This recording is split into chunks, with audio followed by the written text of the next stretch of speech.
మాయమాటలు చెప్పి మందినెత్తులో చేయబెట్టిన అనుకున్నంత విలువ కషం చేసుకొని మంచిగా బతికినోనికి లేదు. ఎంతసేపు ఉన్న మోసపోవడే తప్ప మోసం చేసుడు అంటే ఏందో తెలియదు. పొద్దంతా పైస కోసం పోరాటం ఒక దిక్కు అయితే, పొద్దుక్తే ఫ్యామిలీ కోసం ఆరాటం ఒక దిక్కు అవుతుంది. గిట్లనే ఉంటుంది మా మిడిల్ క్లాస్ పరిస్థితి. ఎన్నడు మారుతావో ఏమో మా బతుకు.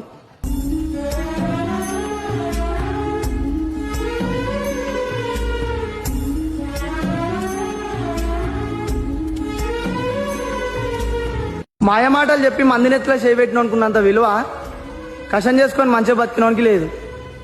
ఎంతసేపు ఉన్న మోసపోవడే తప్ప మోసం చేసుడు అంటే ఏందో తెలియదు. పొద్దంతా పైస కోసం పోరాటం ఒక దిక్కు అయితే, పొద్దుక్తే ఫ్యామిలీ కోసం ఆరాటం ఒక దిక్కు అవుతుంది. గిట్లనే ఉంటుంది మా మిడిల్ క్లాస్ పరిస్థితి. ఎన్నడు మారుతావో ఏమో మా బతుకు.